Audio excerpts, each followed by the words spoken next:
وإلى كافة الأنبياء والمرسلين والأولياء والعلماء والشهداء والصالحين. الفاتحة. بسم الله الرحمن الرحيم. الحمد لله الرحمن الرحيم مالك يوم الدين.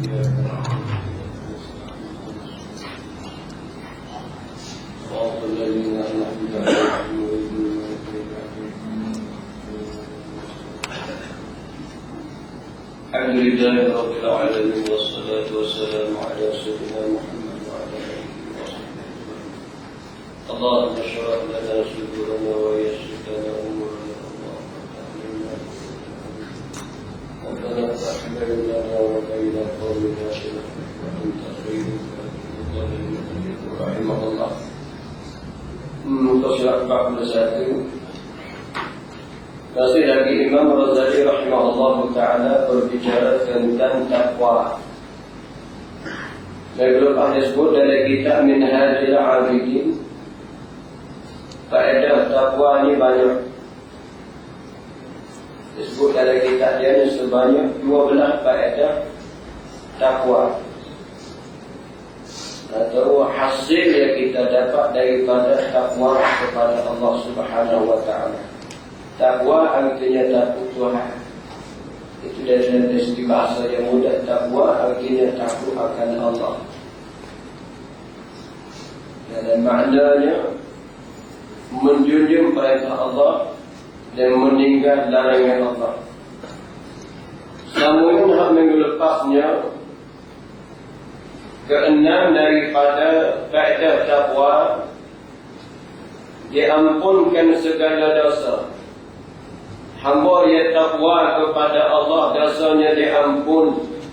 Seperti firman Allah, wa yaghfir lakum dzunubakum, dan diampunkan bagi kamu segala dosa-dosa kamu. Bila mana hati kita benar-benar takut kepada Allah, maka kesemua dosa kita diampun oleh Allah. Ketujuh, mahabbah, yakni kasih Allah.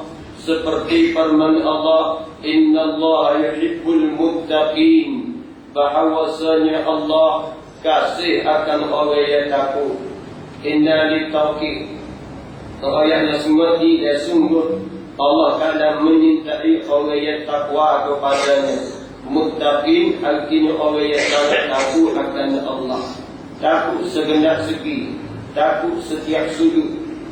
Dalam bab ibadah, dalam bab akhlak, dalam bab muamalah. Kedelapan, qabul akan amalnya. Kelebihan takwa yang kedelapan ialah qabul akan amalnya. Qabul yakni diterima amalan. Firman Allah Ta'ala, innama yataqabbalu Allahu minal muttaqin. Innama adatul hasri. Ini kalau mengenai tata bahasa atau nahu, innama adatul hasri. Ayatnya, amalan kita Allah tak terima selagi mana tidak ada takwa dalam hati kita. Innama yataqabbalu Allahu minal muttaqin. Sesungguhnya yang diterima Allah, yang akan segala amal-amal kita daripada orang yang muttaqin, yang orang yang takwa kepada Allah. Betul lah apa yang Allah Ta'ala kata? Cuba kita lihat. Dari segi amal ada dua syarat. Satu syarat sah, satu lagi syarat qabul, syarat diterima. Contoh sebenarnya ada syarat sah, ada syarat sah dan syarat qabul. Mana dia syarat sah sebenarnya? Kita mengaji dah fiqh. Sebenarnya rukun 13. Ada syarat-syarat, ada perkara yang membatal.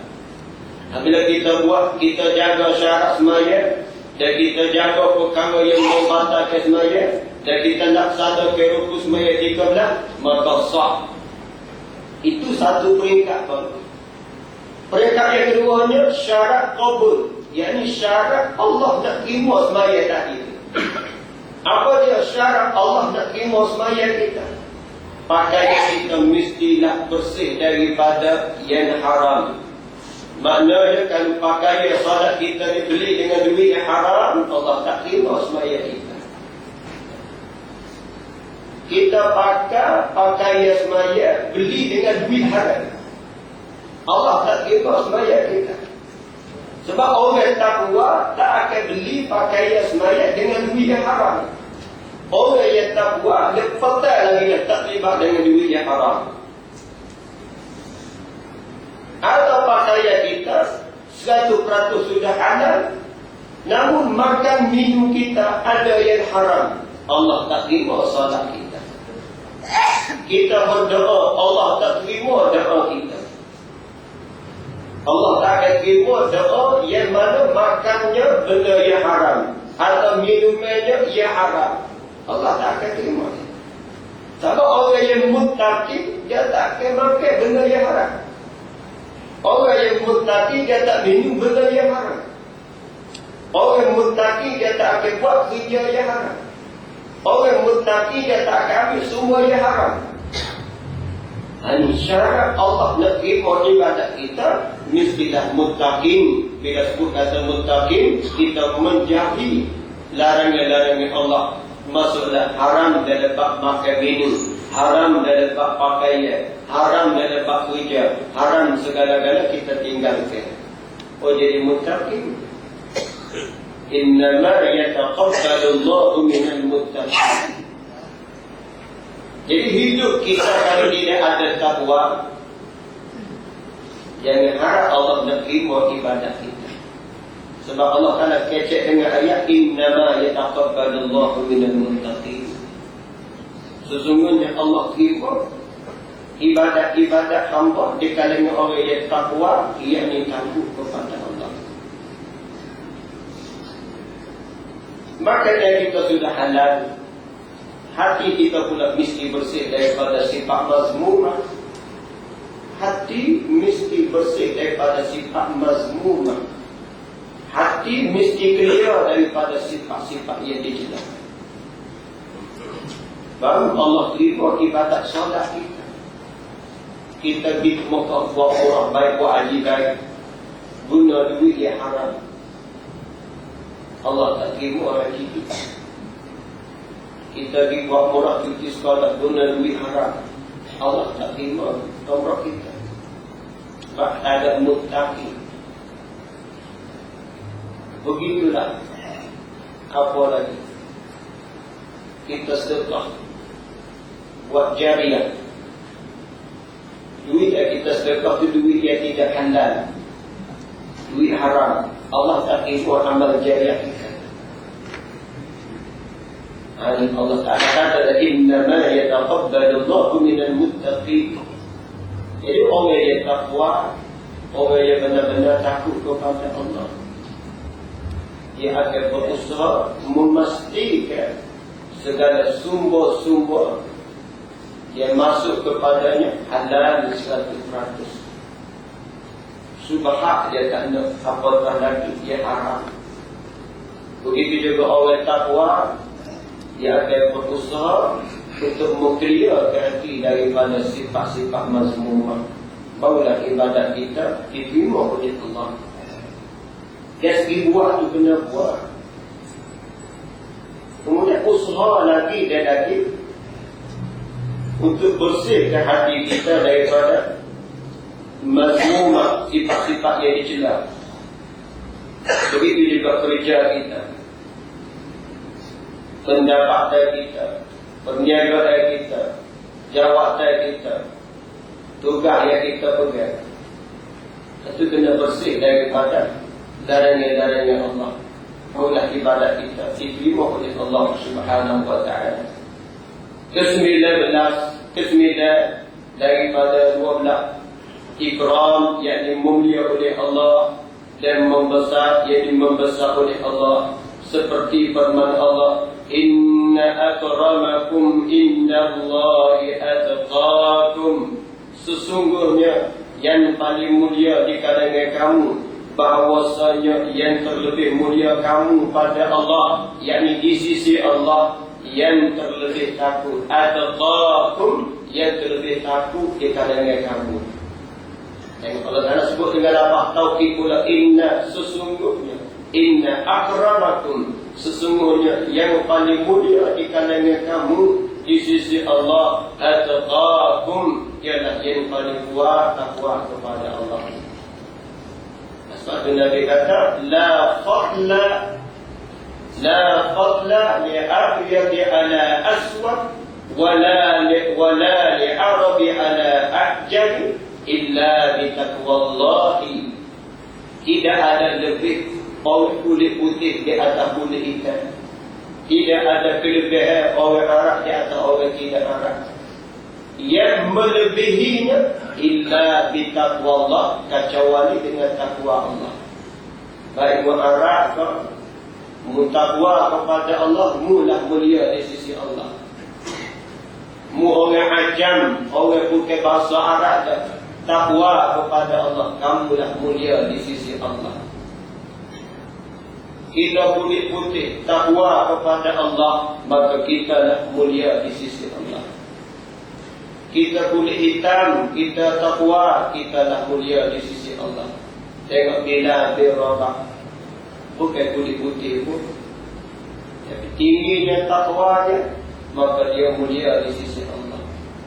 Sehingga malam Isra' Mi'raj, Nabi naik ke langit, Nabi bunyi tapak kaki oleh terjeret dari syurga. Nabi tanya, siapa kamu? Jawab kawan itu dia, aku ni bila berubah. Apa amal daya kamu dulu masuk syurga daripada aku lagi? Aku tak siapa muda atas. Dia kata, ada amal daya apa kecuali aku ni duduk dalam wudu sama, batal wudu, ambil wudu, semaya sunat wudu, sentiasa menjaga wudu. Bila batal wudu, berhadas kecil, banyak-banyak ambil wudu, kemudian semaya sunat wudu. Itulah semua dia jaga, benar-benar jaga. Maka itulah amalan melebihi cepatnya dia masuk syurga. Adapun di akhirat adalah manusia pertama yang menjejak kaki ke syurga Nabi kita. Ayatnya betapa lebihnya amalan tersebut dan hebatnya bila berubah menjaga amalan tersebut. Ini tingginya takwa. Maka di sisi Allah, kulit putih atau kulit hitam, bangsa Arab atau bangsa tidak Arab, bukan menjadi ukuran di sisi Allah. Ukuran mulianya di sisi Allah ialah inna akramakum indallahi atqakum. Dan Nabi ke-10-nya menyuka tak kalah nak mati. Ini kelebihan takwa yang ke-10, menyuka yang dapat berita gembira tak kalah nak mati. Seperti firman Allah, alladzina amanu wa kanu yattaqun lahumul busyra fil hayatid dunya wa fil akhirah. Bermula mereka yang percaya dan mereka itu, yakni orang yang beriman kepada Allah dan Rasul, wa kanu yattaqun, dan adalah mereka itu takut, jadi takut akan Allah. Lahumul busyra, bagi mereka ini sabit, bagi mereka itu kesukaan di dalam hidupnya di dunia dan di dalam akhirat. Orang yang benar-benar takwa kepada Allah, di dunia lagi dia dapat berita gembira, apatah lagi di akhirat dapat berita gembira juga. Inilah kelebihan orang yang ada sifat takwa, kesebelah kelepasan daripada api neraka. Seperti firman Allah, summa nunajjil ladina taqaw, dan wasayujannabuhal atqa. Ayat itu panjang. Kemudian kami, yakni Allah, sentosa segala mereka itu yang takut. Mereka itu raja kepada orang takwa. Mereka itu yang takut, yakni takut akan Allah, sentosa daripada neraka. Dan lagi firman Allah, dan lagi kami jauh akan dia akan neraka. segala orang yang lebih takut, yang orang yang paling takut akan Allah, jauh daripada neraka. Akhirnya ke-12, tetap kekal di dalam syurga. Faedah takwa yang ke-12, kekal di dalam syurga, seperti firman Allah, uiddat lil muttaqin. Segala syurga itu disediakan bagi orang yang muttaqin, yang orang yang benar-benar takut akan Allah Subhanahu wa taala. Baik, inilah sedikit ayat-ayat Allah yang Imam Ghazali sebut dalam kitab Minhajul Abidin. Kalau kita lihat pula kepada perangai-perangai sahabat yang benar-benar takwa kepada Allah Subhanahu wa taala, kita ambil salah seorang sahabat Sayyidina Umar Al-Khattab. Umar ni punya takutnya kepada Allah, menangis tiap-tiap hari. Kesal daripada menangis tiap-tiap hari kerana takut akan Allah, bekas atas pipi itu 2 jari. Kesal air mengalir atas pipi ni, bekas 2 jari. 2 jari kesal air mata menangis kerana takut akan Allah. Dia menangis orang. Apa bekas atas pipi. Masya Allah. Pernah satu hari Sayyidina Umar, dia uji satu orang pemuda, yang mana pemuda ni kerja je, tengok kambing orang. Umar jumpa dengan pemuda tersebut, Umar nak tes, Umar kata, wahai pemuda, banyak kambing kamu, jual aku saya. Kata pemuda tersebut, mana boleh jual? Ini bukan kambing aku, kambing majikan aku. Aku pekerja saja. Umar kata, Allah, bila majikan mu main royak nak kata kambing tu makin 5, dia tahu mana majikan dia jauh. Tipulah pergi dia aja. Umar nak tahu je. Jawab pemuda tadi, wahai Umar, aku boleh tipu majikan aku, tapi aku tak boleh tipu Allah yang melihat aku. Aku boleh tipu majikan, tapi aku tak boleh menipu Allah Subhanahu wa taala. Allah Taala tahu aku buat kerja jujur ke tak jujur. Ini tengok orang yang ada takwa, pergilah jawab tak apa, duduklah jawab tak mana, tak ada takut kepada Allah. Inilah kehebatan takwa, dia boleh menjauh kita daripada rasuah. Inilah kehebatan takwa yang ada di seorang, boleh menjauh daripada riba, menipu, pecah amanah dan sebagainya. Ini kehebatan takwa. Lepas kita seminggu sekali, 2 kali diseru, ya ibadallah. Tok Khamid panggil kita. Amma ba'du, faya ibadallah, usikum wa iyaya bitaqwallah, faqad fazal muttaqun. Aku pesan kepada diri aku sendiri, aku pesan kepada kamu sekalian, wahai jemaah, ittaqullah, takutlah kamu akan Allah. Faqad fazal muttaqun, maka dapat kemenangan orang yang benar-benar takwa kepada Allah. Kenapa tidak mendapat kemenangan orang takwa? Sebab dengan takwa seseorang boleh menjauh larangan Allah. Dengan takwa yang ada dalam hati manusia mengejar perintah Allah. Bila kita tinggal larangan Allah, kita kerja surah Allah, maka kita diberi syurga di akhirat kelak. Kita lepas daripada neraka di akhirat kelak. Hidup kita jangan pisah daripada akhirat. Hidup kita jangan pisah daripada syurga dan neraka. Inilah kelebihan takwa. Boleh menyelamat kita daripada kerosakan akhlak, keruntuhan akhlak. Betul apa Nabi kata, alaika bitaqwallahi fa innahu jama'un kulli khair. Nabi kata, sentiasalah kamu takwa kepada Allah. Sebab sifat takwa ni boleh menghimpun tiap-tiap kebajikan. Bayangkanlah apa jadi pada negara kita. Perdana Menteri pun orang yang takwa, bini pun takwa, Menteri Kabinet pun takwa, ya, pegawai, pengurus, penganggur, semuanya takwa belaka. biji jalan raya bertakwa, kastel bertakwa, trafik bertakwa, tidakkah aman dalam negara kita? Menteri dalam negeri ke, menteri pertahanan ke, semua ada sifat takwa. Tidakkah kita rakyat Malaysia kita akan dapat baldatun tayyibun wa rabbun ghafur? Bila mana pembesar-pembesar negara ada sifat takwa, sudah tentu pembesar tersebut tidak menyalahi guna kuasa yang ada padanya. Ini nak kehebatan takwa. Ya ma'un kulli khair, boleh mendatang kebajikan-kebajikan yang banyak. Itu bila. Tapi sebaliknya kalau tidak ada takwa, apa yang terjadi? Tengok tokoh Basina hari ini, muka depan turun masjid sudah Malaysia pun nak dipakai. Apa mati wallahu a'lam dalam siasat dia. Tunggu dia ada baca dah. Ada takwa. Bila ada takwa, timbul sifat dendam, balas dendam, betik tembok dan sebagainya. Ini penting kita mengenal sifat takwa dalam diri kita. Tengok cerita Hasan Al-Basri rahimahullah ta'ala, salah seorang daripada ulama ahli sufi rahimahullah.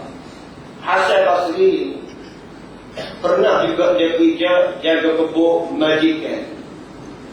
Jaga kebun semata-mata, jaga kutip buah, suruh toket dijual. Lama kala kerja. Sadari toket kata, wahai Hasan, ambil buah putih, aku nak kena makan. Hasan apa ambil buah, pergi ke toket. Toket makan. Allah masa kui buah. Mudah jaga selama ini toket, tak tahu hak mana masa, hak mana mana. Katanya toket kepada Hasan Basri.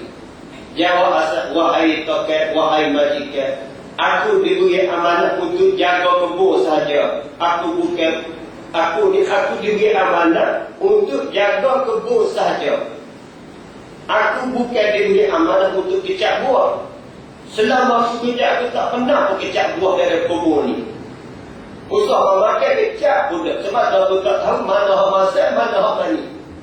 Kerja sungguh-sungguh. Sebab apa? Hati takut kepada Allah. Ini tengoknya. Ini berbeza. Bila mana hati seseorang takut kepada Allah, dia duduk dengan majikannya. Ini berbeza. Hati dia takut kepada Allah. Itulah.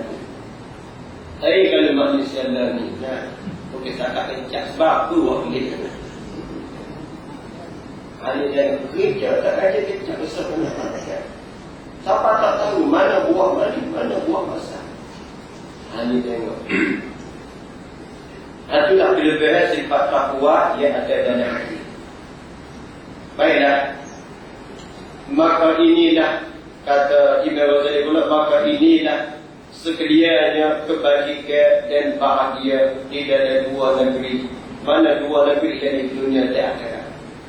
Selagi mana tak ada takwa dalam hati kita, selagi itulah hidup kita tak akan bahagia, baik dunia atau akhirat. Khusus ke akhirat, dunia ini pun tak bahagia. Orang tak ada sifat takwa dalam hati, maksiat depan mata dia tak kisah. Orang yang tak ada sifat takwa dalam hati ini, maksiat depan mata dia tak kisah. Bini keluar rumah tak pakai tudung, dia tak berasa pun bersama dengan Tuhan. Anak perempuan yang sudah mukallaf keluar rumah tak pakai tudung, dia tak berasa bersalah pun dengan Tuhan.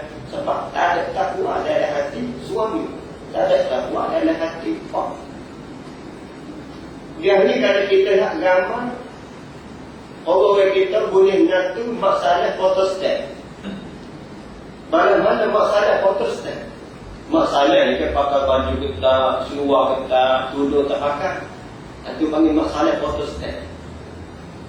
Natutina lah.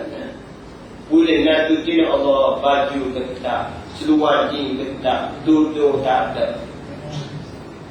Sanggup rambut, supaya kuaya sama, contohnya tak pada. Tudung pun tak pakai. Suami yang membiak, suami dais. Dan suami juga suami juga ikut dosa beda orang. Jadi bila suami tak ada takwa, dia tak kuasa kamu. Dia tak kuasa itu satu kesalahan dari segi ibu kamu. Dan dari segi masyarakat dia tak kuasa bersalah dan tidak begitu. Sebab masyarakat ni kadang-kadang lali dan benda itu. Tak ambil kisah dah. Satu baik ini. Sebab itulah takwa ni kena ada usaha. Satu baik ini. Anda akan bahagia baik dunia atau lagi akhirat kecuali kena ada takwa dalam hati. Di bawah takwa inilah kau dapat bahagia dunia dan akhirat. Maka jangan kamu lupa akan bahagia kamu. Laki-laki daripada takwa. Laki-laki maksudnya orang yang bersungguh-sungguh beribadat kepada Allah. Itu maksud laki-laki, iaitu orang yang bersungguh-sungguh pada ibadat mendekati diri kepada Allah. Kemudian kata Imam Ghazali pula, yang menghimpun kepadanya ini ketakuan. Daripada pekerja ibadat 3 usul pula, 3 asal. Pertama taufik dan ta'yid, yakni membuat pertamanya, dan iaitulah bagi orang yang muttaqin. Seperti firman Allah, innallaha ma'al muttaqin, bahawasanya Allah Ta'ala serta orang yang muttaqin, serta dengan makna menolong. Sesungguhnya Allah menolong orang yang takwa akan Allah. Orang yang takut Tuhan, Allah Ta'ala bantu. Kedua, membaikkan amal dan menyempurnakan tafsirnya. Hasil daripada takwa juga. Seseorang itu akan berusaha untuk memperbaiki amal-amal ibadah dan memperbaiki hatinya. Seperti firman Allah, yuslihu lakum a'malakum, membaik bagi kamu akan amal kamu. Ketiga, qabul amal, dan iaitu bagi orang yang muttaqin. Seperti firman Allah, innama yataqabbalu Allahu minal muttaqin. Supaya tadi juga dah, sesungguhnya dia diterima oleh Allah daripada orang yang muttaqin. Dan edarannya, yakni pusingnya, ibadat atas ini perkara yang 3 diberi taufik awalnya hingga engkau kerjakan amal, kemudian dibaikkan bagi tafsir. Jadi untuk nak dapat sifat takwa, persoalannya atau kita soal macam mana kita nak dapat takwa, atau macam mana kita nak dapat takwa. Kaedah takwa kita dengar. Sekarang kita nak usaha macam mana nak usaha supaya takwa boleh duduk dalam hati kita. Mana-mana kita nak usaha supaya hati kita ada sifat takwa. Kata Imam Ghazali pada peringkat pertama kan, peringkat mula berdoa dengan Tuhan ini. Kita, ya Allah, kata Nabi selalu baca doa, Allahumma inni as'aluka al-huda wal tuqa wal afaf wal ghina. Ya Allah, Nabi baca lagi minta takwa. Nabi lah manusia yang paling tinggi takwa kepada Allah. Tapi baca lagi ini tawaduk Nabi. Allahumma inni as'aluka al-huda. Ya Allah, sesungguhnya aku ini, sesungguhnya bukan main-main dah. Ini as'aluka, sesungguhnya aku, ya Allah, aku minta denganmu huda, iaitu hidayah. Kita nak dekat dengan Tuhan, dia perlu dapat hidayah daripada Allah. Wattuqa, dan takwa. Wattuqa itu takwa. Allah nak sebutkan huda, wattuqa, wal afa, wal ghina. Sebab takwa itu kena pada kita. Atau kita ketika bertimbang kita, belum tentu lagi dada kita ni ada takwa. Kita ada CG daripada UAE contoh, Jordan contoh, atau Mesir, sabut tinggi, atau sains syekh-syekh dah. Belum tentu lagi dalam hati kita ada takwa. Takwa kita kena usaha selain daripada berdoa kepada Allah, kita kena menghayati ibadat yang kita buat, memahami ibadat buat. Contoh kita baca Quran, menghayati dan memahami, dia akan lahir sifat takwa dan hati. Maksudnya nak dapat sifat takwa ni, kena beramal apa kita belajar. Malah ni kita belajar yang baru takwa ni, belum tentu lagi dapat. Nak dapat takwa, kita kena ada usaha sendiri. Memahami ibadat yang kita buat, menghayati ibadat yang kita buat, apa hubungan kita dengan Allah, apa tujuan Allah buat kita. Kita renung, kita fikir, menghayati, akan marilah sifat takwa dalam hati. Di samping ibadat, kita kena baiki semua. Jangan berhenti untuk nak baiki ibadat. Kalau belajar pas semaya, belajar walaupun 4-5 kali kitab pun. Kalau semaya, belajarlah sama walaupun 4-5 orang guru sekalipun. Nak baiki semaya. Begitu juga akidah, nak baiki akidah, belajarlah walaupun acak kali dah. Itu kena ada usaha. Dan kena ada amalan sunat kata. Zikir sunat, seperti baca Quran, puasa sunat, boleh rejak hidup sangat kita banyak puasa. Cuma musim di sekolah kita nak puasa tak boleh. Senang kami boki nama. Tak situlah buat senang kami buat lain tak buat tak. Tak apa dah. Puasa sunat jamuan wajib. Kita utama jamuan dulu. Kat belakang mana surat. Tak apa dah. Kita buat dah. Sembahyang sunat, sedekah sunat. Kalau buat sunat tu jangan tinggal sunat lah. Kita nak ambil hati kita ni ada beranak sifat takwa. Tapi tu benih sifat takwa. Lagi pula kena acak dia tempat orang mengajar. Ini baru jadi kita. Kena acak dia tempat orang mengajar. Tu majlis-majlis orang mengajar. Lebih-lebih nanti majlis mengajar nak baiki hati. Ini cepat berkesan untuk melahirkan benih takwa dia. Itu baik. Bila ada sifat takwa, duduklah mana-mana tempat apa jawatan yang kita pegang, selalu ingat kepada Allah dan takut kepada Allah. Tulislah yang Rasulullah ni denda, dapat stiker di kereta, tapak baju, ada dada di tanda takwa, tak jadi nama tulisan tersebut. Rasulullah denda 50,000 contoh. Tapi dia ada hati ni tak ada takwa. Ingat stiker situ lah. Dapat masuk dan juga. Sama hati tak ada takwa. Itu kena ada usaha. Kena banyak ke tempat yang mengajar. Kita kena usaha semaya sunat. Ada zikir-zikir. Itu sebagai hubungan kita dengan Allah. Subah ubah ni ada agak nanti. Subah ubah janggut ada agak kelipar bahaya pun. Ini saja. Aku ada sini. Sui dia pakaian ni boleh buat lah. Itu baik. Cuma pakaian kepiah ni tambah oleh baik. Itu siapa tahu tu dia buat kita sempurna cari rumah kepiah tak apa. Walau baik dah. Tapi letak piah nak tepiah ni tambah oleh tu.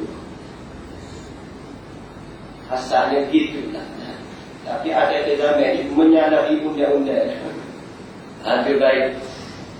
Maka apabila sempurna akad tiga ini, dan tiga dari mana? Pertama, minta taufik dengan Allah, minta hidayah, minta hidayah dengan Allah, taufik dan hidayah. Kemudian kita kerja beramal, kemudian bakti ke Allah ya taksir sehingga sempurna kabulnya. Yang ditanda roh padanya ada tiga ni. Mana tiga? Taufik, membaikkan taksir dan ubah amal. Segala orang yang bidun kepada Allah. Ini tengok. Barulah sapa kepada abidun, orang yang beribadat baru. Itu baru perintah pertama. Abidun baru perintah orang yang beribadat kepada Allah baru. Tak lagi kepada muttaqin. Kita tak bagi semaya ni abidun beribadat dah kata. Tapi takwa pada itu lagi. Dan memohon mereka itu orang yang abidun. Dan berkatalah mereka itu orang yang abidun dari doanya. Rabbana waffiqna li ta'atik watmim lana taqsirana wa taqabbal minna bi rahmatika ya arhamar rahimin. Doa dengan Tuhan ini jangan lupa. Kita bunga ibadah, banyak ibadah. Orang nak belajar kena Tuhan, ada siapa Tuhan dah ke? Doa jangan lupa. Minta sama dengan Tuhan. Tuhan tak cuma kita nak minta acak-acak. Apa makna Tuhan kami? Wahai Tuhan kami. Nanti maksud mana? Wahai Tuhan kami, beri taufik bagi kami mengerjakan taat akan Dikau. Beri taufik bagi kami mengerjakan taat akan Dikau ya Allah. Taat kita kepada Allah. Sebab kita tak ada taufik, kita tak buat juga. Supaya badai dah sedar, dah bertumpak semua. Dah tak sedar apa dia, apa pocok lagi. Tak kalau dia rasa bangun semangat, dia sedar. Tapi kalau tak ada taufik, tak ada fardu. Saya tak sedar saja. Sedar. Aku gaya sikit tu kadang-kadang tulis benda. Sebab ada taufik. Dan sempurna bagi kami akan taksir kami. Ya Allah, sempurna oleh akan kecuali kami. Dan terima daripada kami ya Allah dengan rahmat-Mu. Ya Arhamar Rahim, dengan rahmat Tuhan. Terima ibadat dengan rahmat Tuhan, bukan dengan ibadat kita. Kalau kita audit ibadat kita ni, Masya Allah, sebanyak mana kan? Teks dia ni pun tak banyak. Dah tak banyak. Kualiti itu setara mana pun dah. Sebab itulah kita kena bersandar bi rahmatika ya arhamar rahimin. Dengan rahmat-Mu. Jangan bersandar dengan ibadat aku. Jangan bersandar dengan ibadat kita. Jangan bersandar dengan rajin kita. Jangan bersandar dengan kuat ibadat kita. Dengan cara ibadat kita. Sebab kita tak tahu cara ibadat kita. Tapi kita kena bersandar bi rahmatika ya arhamar rahimin. Dengan rahmat-Mu ya arhamar, wahai Tuhan sangat pemurah lagi sangat penyayang. Dan telah memuliakan dengan dia dengan takwa bagi orang yang muttaqin, memintalah ia atau tiada ia meminta. Jadi orang takwa sama ada dia minta atau tak minta, tetap Allah Ta'ala memulia. Namun orang takwa dia sentiasa meminta kepada Allah. Kerana doa ni lambat tu pakaian kita kepada Allah. Maka lazimkan olehmu dengan takwa. Lazim bahasa kita kat sentiasa nak tanam sifat takwa. Jika kamu berkehendak akan ibadat bagi Allah, tetapi jika kamu hendak akan bahagia dunia dan akhirat, usahalah akan takwa seboleh-bolehnya yang sedapat-dapatnya. Itu nasihat daripada Imam Ghazali. Usahalah tanam sifat takwa dari diri kita. Mudah-mudahan kita dapat menjauhi larangan-larangan Allah dan kita dapat laksana perintah Allah. Soalnya telah sebenar orang yang berkata sekira-kira kata Allahu a'lam. Bismillahirrahmanirrahim. Allahumma anfa'na bima 'allamtana wa 'allimna ma yanfa'una warzuqna ilman yanfa'una. Allahumma ij'alna minal muttaqin. Allahumma ij'alna minat tawwabin. Allahumma ij'alna minal mutatahhirin. وصلى الله على سيدنا محمد والحمد لله رب العالمين. Untuk maklumat Jumat